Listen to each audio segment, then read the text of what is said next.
Chapter का नाम है bills of exchange. Basically transactions दो टाइप्स के होते हैं, एक कैश ट्रांजैक्शन और एक क्रेडिट ट्रांजैक्शन। कैश ट्रांजैक्शन में हम लोगों ने, सपोज हम सेलर है, हमने अपने बायर को कुछ गुड्स सेल किया, उसी टाइम उससे कैश ले लिया, दैट्स इट, कैश ट्रांजैक्शन वहाँ पे ही फिनिश हो जाता है।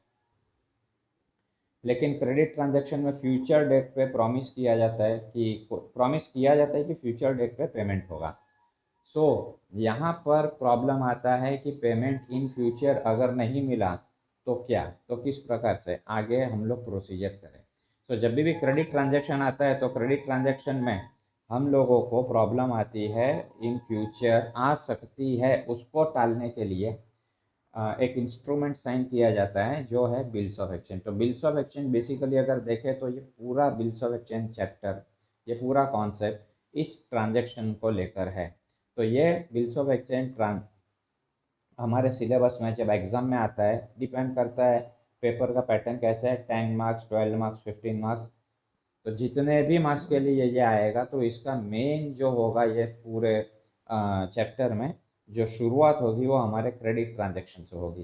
तो कैश ट्रांजैक्शन में बिल्स ऑफ एक्सचेंज का कोई यूज़ नहीं है, लेकिन क्रेडिट ट्रांजैक्शन में बिल्स ऑफ एक्सचेंज का यूज़ है। अगर इस कॉन्सेप्ट को एकदम सिंपल वे में अगर देखें तो सपोज करो यहाँ पर दो पार्टी है, एक है मिस लैला और एक है मिस्टर मजनू। सपोज करो लैला ने मजनू को गुड्स बेचा 10,000 का। अब इस पॉइंट ऑफ व्यू से देखें, यहाँ से लैला ने गुड्स बेच दिया, मजनू को कहा कि अब तू 10,000 दे दे और गुड्स ले ले। मजनू ने कहा कि एट प्रेजेंट मेरे पास कोई कैश नहीं है, तो अभी मैं कोई पेमेंट नहीं करूँगा, मैं पेमेंट करूँगा in future after 2 month. Suppose करो 2 महीने का टाइम मजनू मांग रहा है पेमेंट करने के लिए। लैला ने कहा ये आज नकद कल उधार, ये वाला हिसाब है, यहाँ पे हम लोग कोई उधारी वाला सिस्टम नहीं है।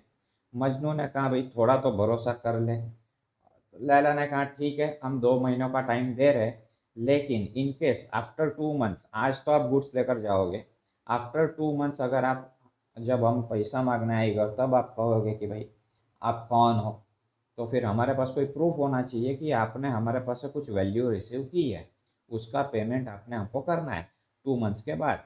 तो वही चीज़ हम, लैला क्या करती है, एक पेपर पे लिख लेती है, that paper is a draft.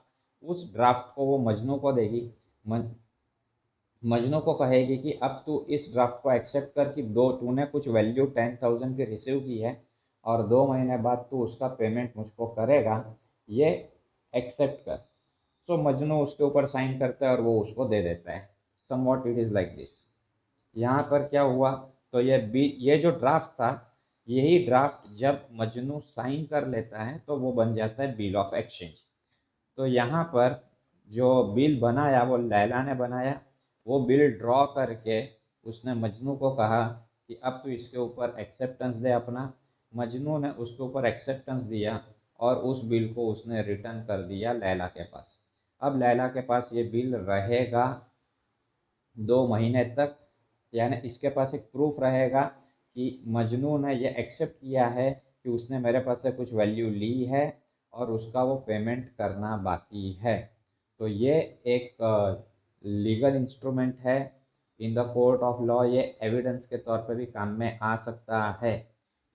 सो ये है मेनली बिल्स ऑफ एक्सचेंज का कॉन्सेप्ट। अगर इसमें देखें तो लैला ने पैसे लेने हैं, इसके लिए लैला इस बिल को नाम देगी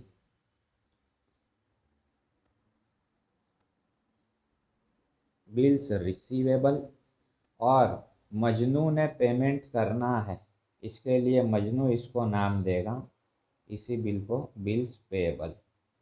बिल्स पेएबल मजनू ने देना है यानी मजनू की लाइबिलिटी है। बिल रिसीवेबल यानी लैला को पैसा मिलने वाला है, इसके लिए ये लैला के लिए असेट है बिल रिसीवेबल। अब इस चैप्टर में आगे कुछ टर्म्स है, ये टर्मिनोलॉजी हमको पहले क्लियर करनी पड़ेगी। उसके बाद इस चैप्टर में हमको आएगी journal entries and ledger account. But वहाँ तक पहुँचने के पहले ये बिल कैसे बनता है और ये बिल बनाने के टाइम पे कौन कौन सी टर्म्स है, उसको हमको समझना होगा, जो हम नेक्स्ट लेक्चर में स्टार्ट करेंगे। Thank you.